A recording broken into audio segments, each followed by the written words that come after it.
Ride the Wave Media and novel Daybreak by Crescent Communities present the Wittc Movie Project.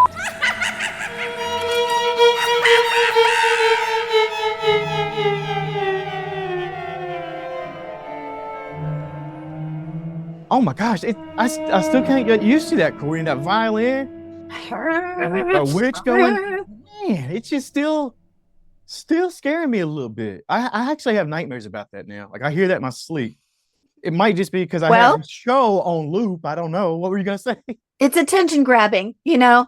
You're sitting in a doctor's office, that comes on. It's gonna get the whole room excited for what you're watching. It is. And what you're watching is the Wittc Movie Project right here on Ride the Wave Media. I am Just Blane. This is Courtney Pearl, host of Practically Magic, our Wittc expert here. Right? Yep. That's what you're here for. She dances over there. I always get a little bit worried when you start doing that because I'm like, is she having a good time or is she hexing something right now? Either way. Yeah, right. I'm kind of scared. I even questioned it. I don't even know. It's powerful stuff. Dancing is. Yeah. What I do know is that this Wittc Movie Project is leading up to an incredible event, October 26th at Novel by Daybreak by Crescent Communities. At Novel Daybreak by Crescent Communities. Yes. Tell me more, Courtney. Tell me more. We got more details. Oh, so excited. Land of a Thousand Hills has agreed to donate some prizes. So we are having a costume contest. So dress up if you like dressing up as witches or anything from the Wittc movies that we've reviewed so far. I love that. And if you want to see your movie that you so much love and favor, you better vote. The polls are out there. We've got all the past weeks up. Midsummer got a lot of votes. Suspiria got a lot of votes, but no surprise there. It was no surprise because it was Suspiria versus Suspiria, right? So yeah. What else we got to talk about? The event, live cake parties. Yeah, we're gonna be decorating the event. This thing went from us just gonna be showing a movie out in the parking lot. Yeah, we're like, come watch a movie with us. And now we've gotten this, it's turned into an actual whole event. Like Live Cake Parties is going to decorate. It's going to be a haunted house looking theme with probably witch. I don't even know what's going to happen. Yeah, Carla's amazing. She's going to make it look real. She's going to set the mood for us. She's amazing at getting like a whole vibe going for an event, right? Like the decorations, it's a journey. It's not just a party. It's a journey. Is that her tagline, or did you just make that I just made that up. We got to send that over to Carla. She should hire me to come up with taglines. Yeah, right. Carla, if you're watching, Courtney needs some money on that right there. It's a trademark. Okay, I'm just happy to promote Carla and her amazing skills. She's amazing. Exactly. Let's get to today's 2 movies / 3 maybe bonus. Yeah, we're going to kind of add in that bonus movie because I just feel like we can't talk about these 2 movies without that 3rd movie being mentioned. No, not at all. And I just got to say here that I was not really looking forward to this week. I was not. I know. It's anime. I've never been a big fan of anime. It's not one of those I'm anti-anime. I guess I caught the stereotype of either you love it or you hate it, and I just never really gave it a chance. Honestly, I did watch a lot of anime years ago with a bunch of my buddies, Dylan, and his name is old Toddy Locks now. Nice. I got some. Yeah, there's some characters I've had in my life. He's one of my favorites though, but.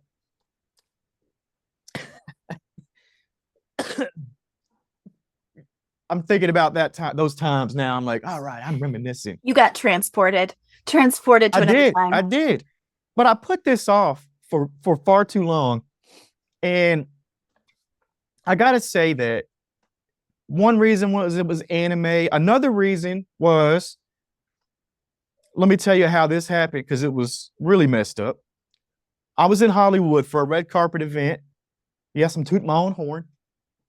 But as I was there, I was trying to prepare for watching these movies. This was on my schedule. Now, I don't know if you've been into the hotel rooms lately, Courtney, but let me hit a little rant here because I left the red carpet event in Hollywood. I didn't go to the after parties. I went back to the hotel room to watch our first movie, Kiki's Delivery Service. I put this off. Now, hotel rooms now, they think they've made this easy, but they haven't. There's no more of this cable in the room and all that, and there's no more free HBO. Yeah. It's log into your own service. Okay, cool. I can do that. Yeah. Connect to my phone. 30 minutes of me trying to log into my account. Oh, I know. I can't get in. And what even makes me madder is I'm looking at the building of the streaming service of my choice across the street. I could have walked over there and said, hey, I just want to watch this movie. I could have logged in at the building. So I gave up. Fast forward a little bit. I finally gave this movie a chance. And oh my gosh, I had seen this a long time ago and realized when looking at the animation, there's the same director from Princess Mononoke. And that was a huge movie for me and my buddies back 20 years ago. Yeah, Hayao Miyazaki. And let me preface this before we go any further. I know I have an accent. I promise you right now, when I try to pronounce these Japanese names, I am not poking fun. I'm not making fun of it. It's the way it's coming out. Yeah. I got to put that out front. I got to put that out front.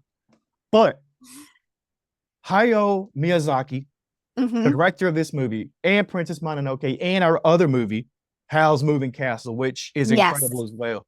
Now, when I started Kiki's, and this is with the plot, not even talking about anything, it's not long. It's 30 seconds in when you basically, you don't even think anime anymore. Yeah. Yeah, not the way I had experienced anime. And I'm with you. I feel like, we're not too like hardcore anime fans coming in here talking about anime movies and like all this. I think it's important to note that we are two people. Me, same. My experience with anime was kind of the cheesy cartoons we grew up with in the 80s. There was that like racer show, or even later on when like the Pokemon cartoons came out. I was not a fan. I was not somebody that was like, yeah, I thought it was a little cheesy. I felt like the storylines are a little cheesy. I felt like, you get the like the giant wide mouth when they're yelling, and like the background is just like some blurred lines while they're like, bah! And I just never got into it. I was a Disney girl. Okay. I'm all about like Little Mermaid, Cinderella. That's what I watched 24/7. So I'm with you. I had to actually like jump that hump to be like, I'm going to watch this movie and see what it's all about and see what people, but these movies have held up for 20 years. People love these movies. And now I get why. What did you think about how long did it take you to get past the anime part? Oh, like you said, within the first couple seconds, the artistry and the director being an artist himself and having his artwork from these movies in galleries, like that's no joke. These movies transport you visually. And I'm just like, every time I watch them, and I had to rewatch them to get ready for this, to like research it and really dive into it. And I was like, I love it even more. The next time I watch it, I'm like just blown away at the visual, Kiki on the hill.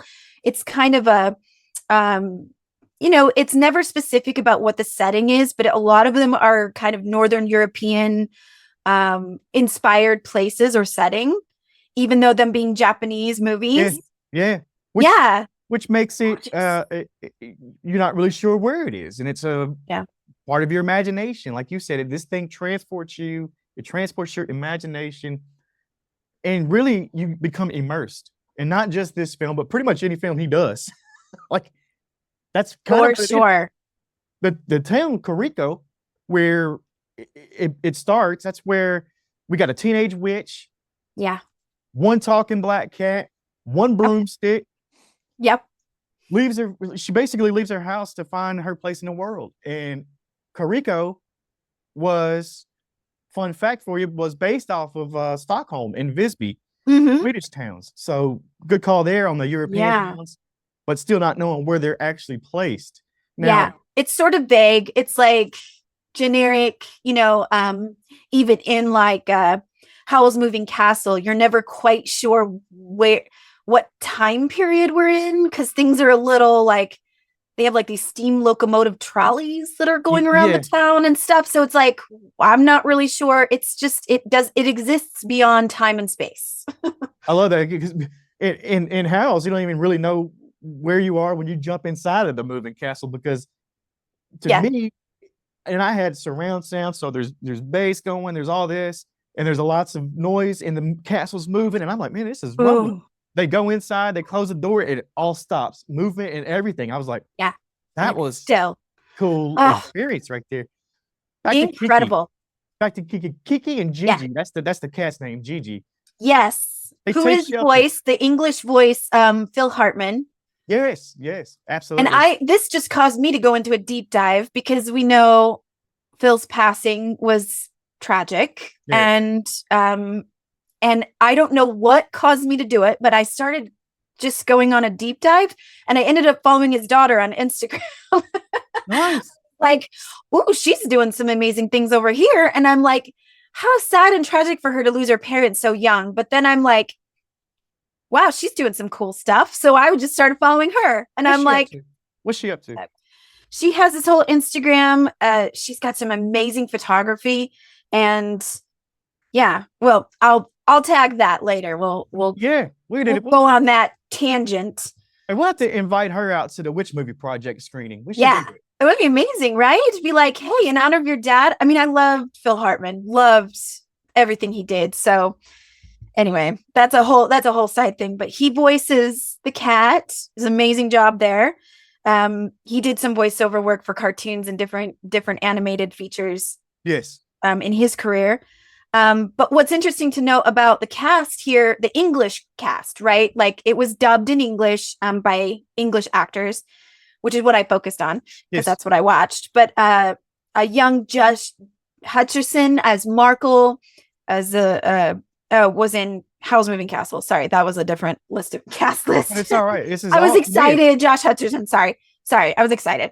Oh, hey, you can fangirl out, but it's okay, because to me, these are the same world. It's the same. It's almost like, sure, it's different movies, but you're in the same universe. Oh, but there's so much crossover here, right? And I was gonna say, young Kirsten Dunst was little Kiki, and Speaking of Kiki, that's you. You're Kiki today. Trying to be Kiki today. I love that. I just saw that. I just noticed that. Maybe did I just look at you? I don't even know. No, I did. So I pushed you a little bit out of your comfort zone today, because we have been focusing quite a bit, and I love horror movies, love the genre. But I thought, if we're going to do a Wittc movie project, we've got to at least acknowledge that there are role models for witches. And the director of these movies specifically does a great job of female role models that are really worth putting out onto the front center stage. Like, Kiki is 13. Yeah. And in this make-believe world, 13 is when young witches go out into the world and start their training, which in a real life world, I'm not sure any place on earth where that would be safe or encouraged for a 13-year-old to be like, I'm going out to make it in the world on my own. And this is why I love this movie. And I have to say, some of the movies I've picked for this project have been more along the lines of, let's highlight what a witch really is. And that's a woman in total control of herself. WITCH. In total control of herself. That's Kiki, right? She's like, I'm 13. I'm ready. Put me out there. She gets on her broom. She's like, packed her bags. She's flying into trees a little bit. Yeah. I love that part. You know, not quite confident on the broom. And then she does the little dip off, and you're like, Oh, there she is. Yeah. And at one point in the movie, because we're gonna skip around a little bit here today, but she kind of loses her powers when she kind of loses some confidence in herself. She realizes that she can't fly, or she's lost that the natural ability to just take off on the broom. And there's a scene where she's like running down the hill and she keeps leaping into the air and then she falls. And I said, is this kind of like dreams you have of flying? I don't know about anybody else, but for me, when I have dreams of flying, sometimes I'm like, I know I'm supposed to be able to fly. And I'm just like running and falling and like jumping. What's it? So you can interpret dreams. See, what would that dream interpretation be? Well, I think as far as how it plays a part in the movie for Kiki, it really feels like it connects like that to me. Maybe it's like a message of my subconscious saying, you don't totally believe in yourself. You're thinking too hard, trying to make something happen when you really just need to let go of any expectation or any forcing it to happen and let it flow naturally. And that's when it will actually happen. Which is how Kiki remembers how to fly, is she's like, I've been in my head too much. I've wanted it too much. And I need to remember what it was that allowed me to be able to fly in the first place. Tap into those powers. Now, she uses those powers earlier in the movie. After almost a near traffic accident, and they end up in the bustling seaside town there. They've got Kiki meeting a Sono, the baker's wife, I believe, pregnant, right? Yes, another independent woman in charge of herself, making success happen with a bakery. Love this. Love everything about this. Yeah. Now, do we know if Miyazaki, did he make this with undertones of the building up the women? And he has been noted. I've seen a lot of reviews that it is noticeable that a lot of the themes that he is chosen, and not that he wrote the script or anything, but he's chosen for his portrayal of women and girls and empowerment in their characters as the heroine of the story. Yeah, so because I might cross the line here, but there's a little bit of the animation and stuff in there that it almost feels a little bit sexualized. It's different positions they've got the art in, and it's yeah, it could be perceived that way. And I have to note that when we first meet Tombo, the young boy who ends up being a good friend to Kiki. I mean, so we'll forgive him for that. But in the beginning, he's a little pushy, right? He's trying to talk to her. I think he's just really excited that she's a witch and she can fly. And he is a aviation obsessed. Yeah. Person. So yeah, he's like, oh, hi, my name is Tombo. Like, what's your name? And she's like, please leave me alone. I'm busy. And he's like, well, I just want to talk to you. What's wrong with talking to you? I mean, he's like that little dog in the cartoons. This is like jumping around her and like kind of like, hey, just like and I have to just point this out. The first time we watched this movie, I watched with my boys. All of my boys are young. And I said, hey, I just want you guys to know that if a girl says, leave me alone, you do it. Yeah. Right away. Yeah, right. Okay. Consent, right? I'm teaching consent to my boys. We don't keep bothering people when they say, please leave me alone. They're setting a boundary and you need to respect it. And so he kind of like wears on her. I mean, eventually throughout the movie, he shows up as, I'm really just a friend here to help. I just want to connect with you about flying. That's something we're both interested in. Yeah. And it turns out he's a really good friend, and that's great. Yeah, it's basically like she's starting to settle into her new life, basically of normalcy, and then she's got this awkward friendship. This boy that keeps showing up, but I mean, she's building these connections while she's trying to do her training, so she doesn't know what her specialty is going to be. She realizes flying is kind of the only thing she knows how to do. Yeah. So she becomes the delivery service.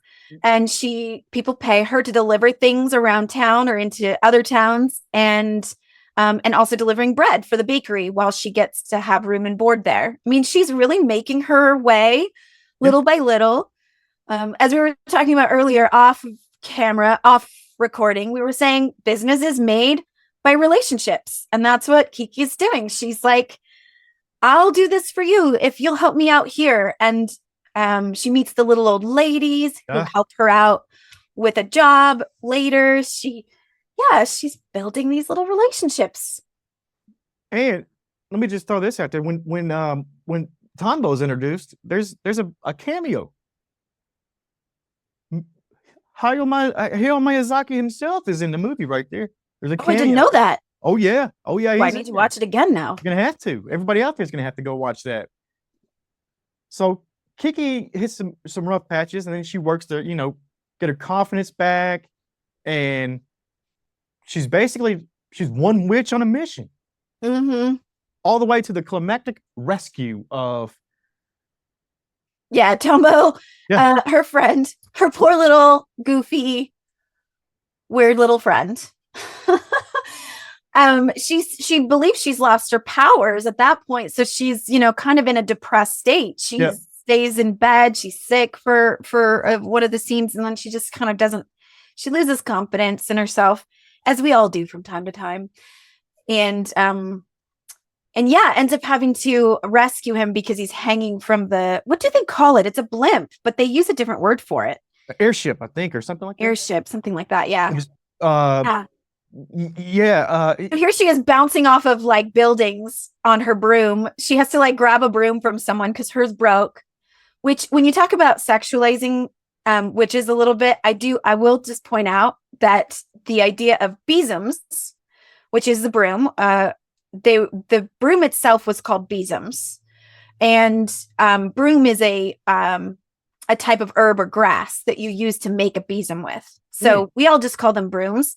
I actually just got together for the fall equinox with some of my I don't know if they would use the term witchy friends, but they're a little bit my witchy friends. And we made besoms for the fall equinox. So we burn the besoms from last year and we create new ones for the new year. And they were used by witches to clean their house, literally clean the house, but also cleanse the house of energies and, anything negative just hanging out.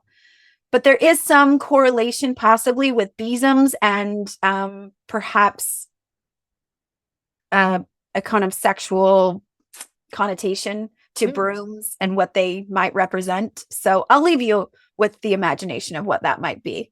I see what you're saying. Now, besoms, these ones that you packaged up or whatever you said back for the fall equinox. This not stuff that you bought down at the Hobby Lobby. Like, is this what you were out foraging in the forest of? Yeah. Well, I was using those to make witches' torches, but we just go out, we get some grasses and some leaves and some flowers and different things we want to decorate it with. We have a stick, and then we wrap it, and you can wrap charms and whatever kinds of things you want in it. And it's just whatever intention you put into it. Just like anything else. I mean, it can mean nothing. It can be a stick with a bunch of leaves on it, or it can be, this is me putting my intention of what I want for the new year and wrapping it up and like protection for my home, whatever you intend for it to be. Right. Love it. Let's go back to Kiki. Yeah. I got to ask you about when she loses those powers. Did you think she actually lost the powers, or was it just in her head? Because she can't even talk to the cat anymore. Like Gigi. No. So did she actually lose them, or was it a in her head type thing? Like you said, did she just have to get over it? Well, this is where her friendship with Ursula, who is the sort of artist that lives out in the cabin in the woods, which, by the way, I mean, we never point out that she's a witch as well. Yeah. She would not name herself a witch. But I mean, how is Ursula not a witch? She's out in the woods creating magic with her art. I mean, and this is where, again, the visual artistry of these movies comes into play, because when Kiki walks into that cabin and sees that Ursula's been working on a portrait of her in the sky with like a Pegasus, and it's just, I mean, it took my breath away, and it's just an animated movie. I'm just like, oh.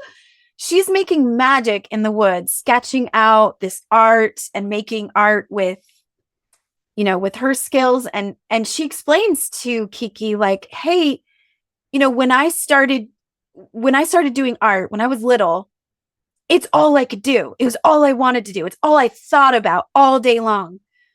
But then she reached at some point where she started to doubt herself, or she started to think too hard about whether her art was good or not. And she lost confidence and she didn't want to do it anymore. And she felt like everything she drawed was crap. Like it just wasn't working. And relating to how Kiki has lost her powers, I think you're right in saying it's in her head, and it's also real. Like she lost those powers because it's in her head. Right. Mm-hmm. She got them back. She fully integrates into the community, got confidence back. She's one successful delivery service, one broomstick, one talking cat, one happy witch. Roll the credits, right? Yep. Yeah, that's it. And then that's it. In a nutshell, there we have it. Love it. What a beautiful movie, though. And then you got Howl's Moving Castle, to me, in the same realm, same director, different premise, but you still got you got witches. Mm-hmm. Magicians, magical people, turnip heads. Yeah, turnip heads. Okay, so I already kind of teased it because I accidentally said the wrong movie.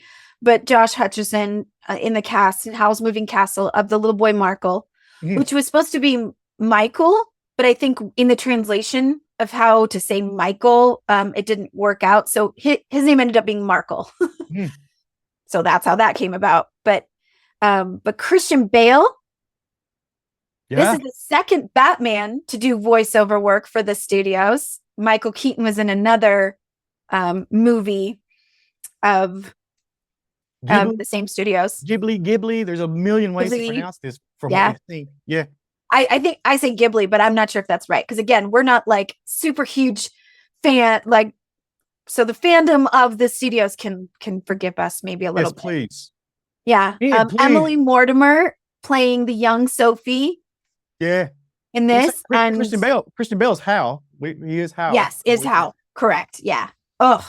And I mean, for all of those romanticy readers out there, Howl's Moving Castle is like right in there with like fantasy romance genre of like heroes with wings. Yeah. Strapping handsome men with fae magical powers can turn themselves into a bird or whatever. Like it's all right up our alley. So we love it. Go through the rest of those people that are voices in this. Yes, we have Gene Simmons, old Sophie. In the Japanese version, the same actress does young Sophie and old Sophie, but in the English dubbed version, they have two different actresses. Yeah. Also, the same voice actress that played Kiki did Ursula in the first movie. She did both voices. Oh wow!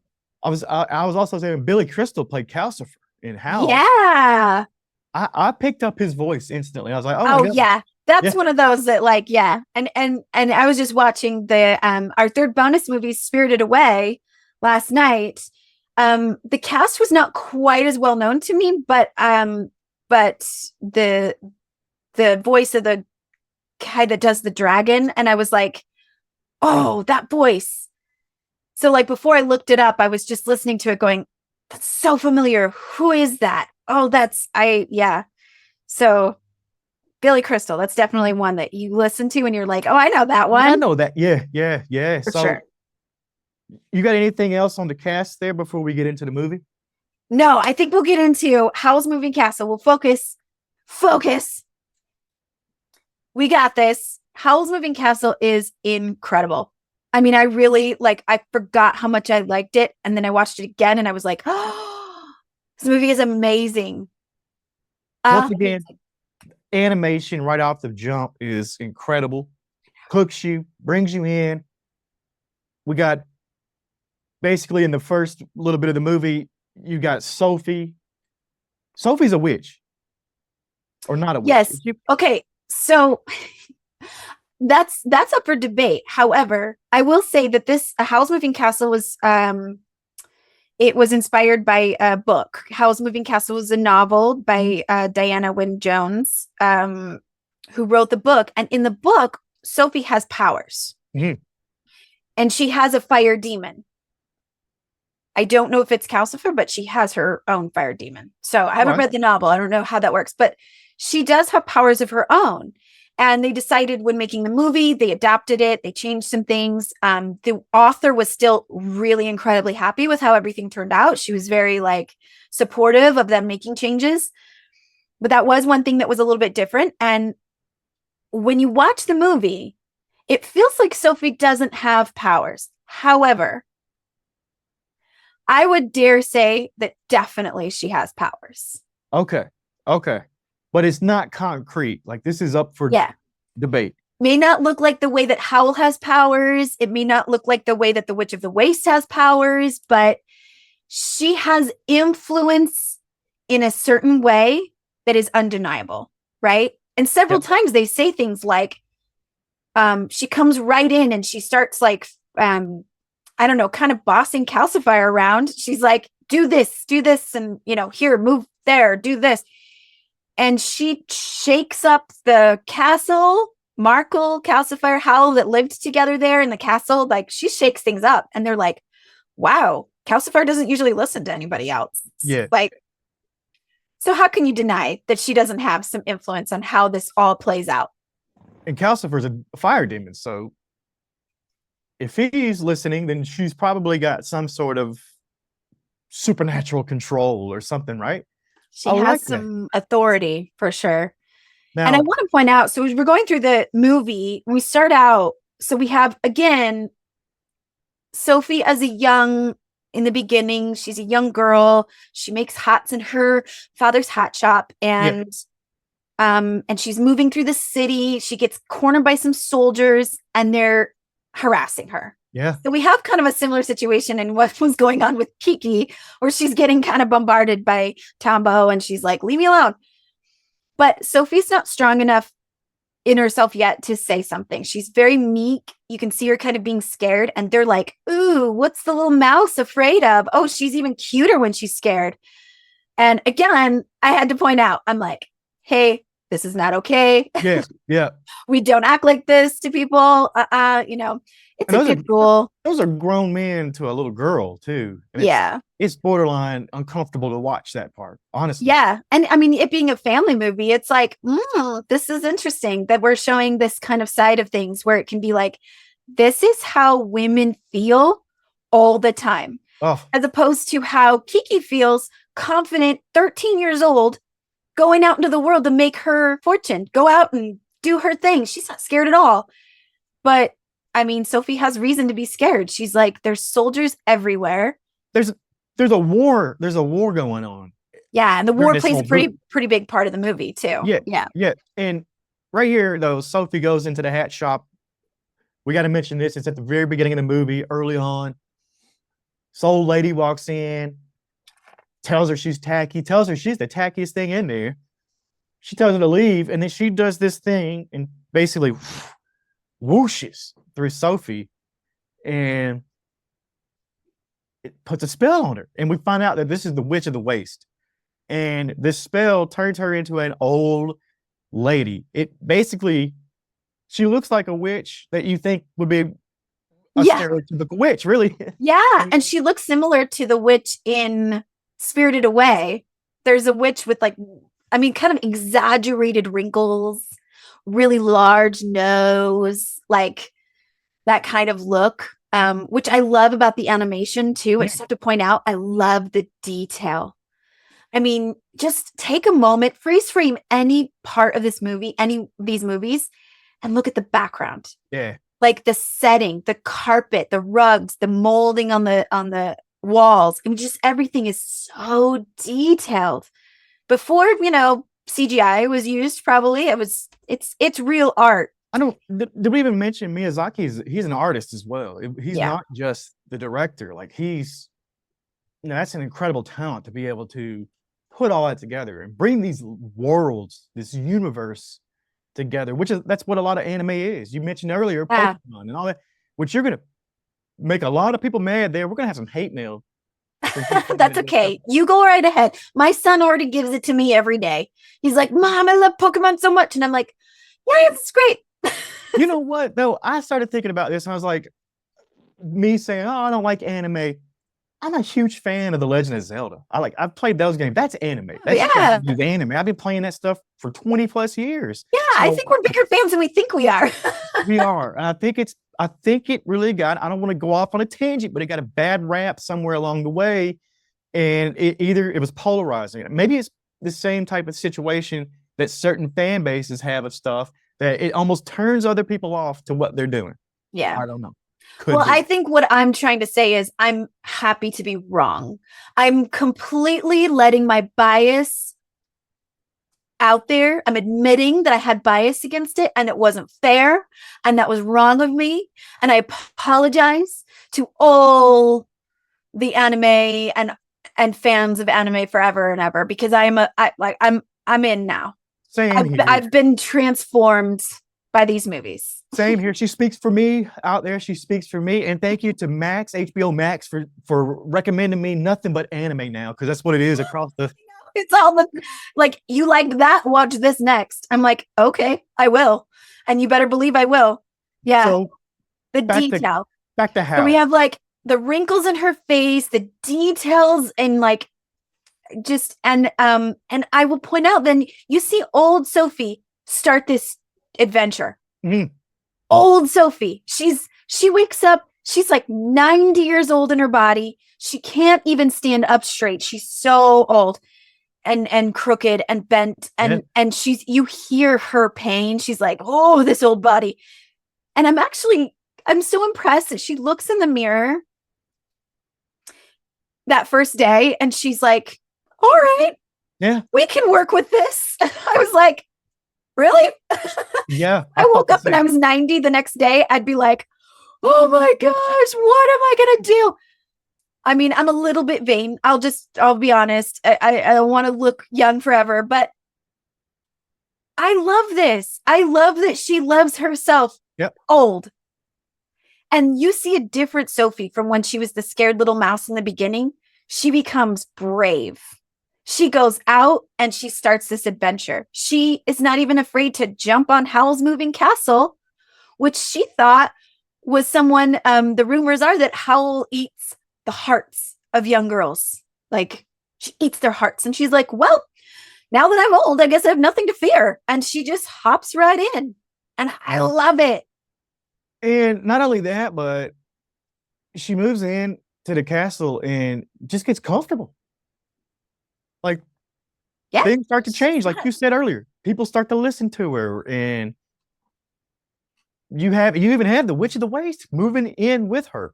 Oh gosh, that part of the movie. Oh, she kept saying, if I ever see that Witch of the Waste, I'm gonna, and she's like mad at her for cursing her. But by the end, when all the things have happened, and we were, lots of things have happened. But eventually, this poor Witch of the Waste, who is like, I don't know, senile by this point, and just like, I mean, then Sophie has such a good heart. She's like, well, I mean, she's not threatening anymore. She has no powers anymore. There's the scene where she's spoon feeding her. Yeah. Did you see that? Oh. You're talking about she's helping another witch that took 70, 80 years off her life. And without even a question, helping her. Just helping her and enjoying. Yeah, they welcome her into Howl's castle, and there she is. And at one point, Howl even says, I'm having dinner with my sworn enemy, the Witch of the Waste, and everybody who's at that table. And he's like, all right. He's like, I guess. But that brings me to this point. So this is Sophie's powers. Okay, so we're talking about, is she a witch? Is she not? Howl, even though he is kind of the hero of the story, he's against the war that's happening. There's been a kidnapping of a prince in the neighboring kingdom, and now they're at war. War is happening. This is a very anti-war novel or message, and Howl's against the war, so he's kind of fighting against it, but he admits he's scared and he's been running. And the reason why he plays these different aliases and he has a moving castle is because he's scared and he's not really willing to face up to responsibility for where he needs to do that. And he says, because Sophie goes in for him to see the king, and he shows up and she's like, well, why did you make me go if you were going to show up anyway? And he's like, you gave me this confidence. You gave me the strength I needed to face my fears and come and face this, and not avoid it anymore.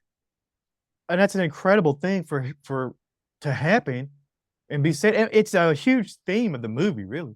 Yeah. Facing your fears, not being scared. And it's an incredible theme.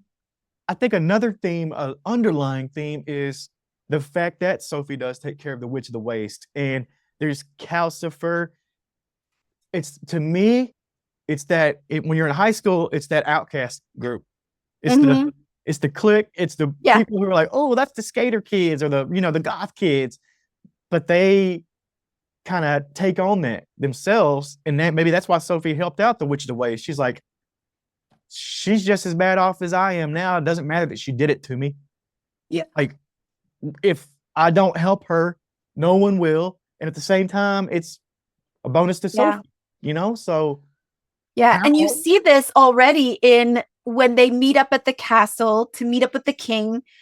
The Witch of the Waste is there and she's still not very kind to Sophie. She's, talking to her. And then they have to climb that staircase. Oh, yeah. Staircase scene is one of my favorites in the whole movie. Watching Sophie, this old woman, just, bones creaking, and she's just huffing and puffing. And then she goes back down and grabs the dog. Yeah. And she's carrying the dog with her up the stairs. And then the Witch of the Waste is just sweating bullets. I mean, the detail in the animation here is fantastic. She's just, you see like her neck is melting into her body. Intense. I loved this. I loved this whole scene. And then every scene after that showed the Witch of the Waste after her powers were stripped of her. She looks completely different in her face. And every scene where you see her face and she's just sitting there like, oh, with her little nose. And I mean, this is where anybody listening right now who hasn't seen these movies, please go see these movies. It is incredible. It's just, both of them. All three of them. All three. I haven't seen, what is it? Spirited Away? Spirited Away is our third we have to mention bonus. Yeah. There is a witch in Spirited Away who owns a bathhouse for the spirits. Okay. So the spirits come to relax and rejuvenate. And the movie is again about a little girl. So we have this little girl who's the heroine. She and her parents walk through a tunnel. And it becomes a portal into another world. And it's a spirit world. And unfortunately, the parents eat the food. And I guess you're not supposed to do that to spirit food because they turn into pigs. Oh. And they're kind of kidnapped by the witch in this movie. And I just briefly mention it because all of these movies have this sort of theme of transporting or, going through some kind of portal into another world. Almost every culture that I've come across in some way, shape, or form has a mythology about another world, right? Like Egypt has the underworld. In Celtic folklore, it's the other world, the Anuvan, or the Fae world, if you will. And it can be the spirit world. It can be a Fae or magical world. But in a lot of folklore, in a lot of mythology, it's like you can step into it at any time. You may not have to go through a portal, but you may be walking in the woods and suddenly find yourself in a place where time and space don't exist. Like you could be there for what feels like a couple of days and then come back and it's been 7 years. Or, or you go and you feel like you've been there for a decade or an entire generation, and then you come back out of it and only a few minutes have passed in the real world. This is a very common thing you see. You see it in like the Chronicles of Narnia, in Stranger Things. We see this theme a lot, right? So these movies all have it. I've known some people that experimented with some drugs that have done that to them, where they went. Some people out there, I know. Some people. Yeah, no. Won't say who. No, I won't say who. Yeah, but isn't it interesting? It is. I love that that take on Spirited Away. We got to wrap up Howl's. For anybody out there listening, we don't want to leave him hanging. Yeah. But basically, he has the confrontation with his former mentor. Some magical duels. The bombs are going off. There's his internal battle, basically with the demons. His castle's attacked. Sophie saves the day. There's a collapsing castle. Animation is on point here. It's wild. Yes. And all from the imagination of the director, by the way, because in the novel, Howl's Moving Castle, it never explains how it's a moving castle. She doesn't describe it. So that was all him. That was all him coming up with the legs and the whole thing moving like a robot, kind of, bits and parts that all move independently. The chicken legs is a throwback to Baba Yaga's house, the witch who lives in the woods. Her house is on chicken legs. I just thought that was an interesting connection. Yeah, I love that. Good Easter egg that you found there. Yeah. That's what you're here for. Love that Baba Yaga, Yeah, that's what you're here. The war going on, I want to also note that was not in the novel. That's Miyazaki added the war element later. So as the bombs and stuff are blowing up, nobody dies. There's no bodies. It's like, which is, it's a thing movie. So you just get the inference of this horrible war going on and how many people are dying and how hard it is. Yeah. You got Sophie's journey into the Howl's past, and basically what the curse is lifted at this point. Anything big in there that I missed? I mean, this is that's oh, just I'm like, how can I say enough? But here's where I can kind of like wrap it all up. We'll tie it in a bow. I want to point out that throughout the movie, you see Sophie break the curse of being the old woman. She's not 90 the whole time. You see youth brought back little by little, and you see it kind of shift. Sometimes when Howl sees her sleeping, she's young Sophie. And sometimes when she gets really passionate about something or she's really involved somehow, you see her, like the wrinkles disappear and she's young Sophie again for a moment. And then she's back to old Sophie. So you see throughout that whole movie how she herself transforms and how she influences the transformation of Howl and other people around her. And that she breaks his curse as well as her own. Yeah.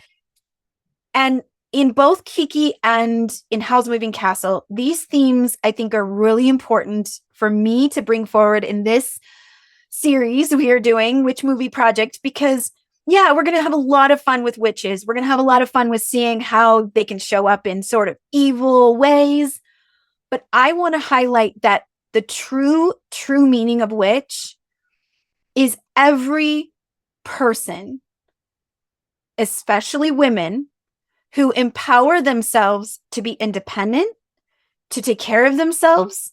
And this is where these two movies really like converge. I mean, here's Kiki and Sophie, and like, they're just women making it, right? Like they're making their destiny happen. That's all it is. That's all witches are. You can't say it any better than that. These movies are incredible. They do stand up the test of time. I mean, we didn't even mention Kiki is 1989. 1989. And the animation is still like, it totally holds a candle to anything coming out not just the animation, but the message itself. It's very clear today, all across the world. Political environments, any kind of environment you want to think of, is still very, very relevant. These two movies, though, I loved them. Once again, thanks for Max for recommending nothing but anime for me. There's Ponyo out there. There's all these other ones out there too. I love Ponyo. Yeah, Princess Mononoke, though. People got to go watch Princess Mononoke. That's an all-time classic. The next one, doing that one. Yeah. That's an all-time classic there. Anything else before we wrap? Thank you for indulging in my little side quest here of some movies that maybe present witches in a little bit different light, so that even people who would never have called themselves a witch or would never own that title, I didn't think I ever would either. But after seeing a portrayal of witches in this light, or in some of the movies we have coming up in our next few episodes, I'm proud to call myself a witch. And I hope more people will be proud to call yourself a witch. We'll leave it at that. Now, if you haven't listened to all the other episodes, check out Ride the Wave Media on YouTube. I believe it's at Ride the Wave Media Podcast. That's our channel. You can see all of our videos only there. You can listen to this thing on all the major platforms. The Wittc Movie Project. Got a couple more episodes coming up, all leading up to the big Our event novel, October 26th, 6 p.m. Get your tickets. We're going to have to limit the number of tickets, people. It's indoors. So get your tickets early. They do have some windows over there, though. This is Novel Daybreak by Crescent Communities. They got some windows, so we may have some people that we could put around the pool area or something. I don't know. Oh, that would be fun. Yeah. We're going to pack it out. VIP. Live Cake Party. Let's go ahead and name off our sponsors here. We got Live Cake Parties. Thank you so much. It's going to be an incredible event over at Novel Daybreak by Crescent Communities, who is sponsoring the event too. Pure Sweat and Float Studio, South Jordan. Thank you so much for that. And also Land of 1,000 Hills, coffee shop right here in Daybreak. Yeah, they'll be serving food and drinks when we have our event, because they're right there at Novel. They're right in the center, their own little coffee shop. And then, they're getting involved in this. So that's going to be awesome. For the costume contest. Don't forget to mention the costume contest. Got to dress up. These kinds of events are just more fun if you dress up. It's going to be incredible. I can't wait. See you guys there. Once again, thanks to our sponsors, Novel Daybreak by Crescent Communities, Pure Sweat and Float Studio, South Jordan, Live Cake Parties, and Land of 1,000 Hills. Thank you guys so much. We'll see you next week.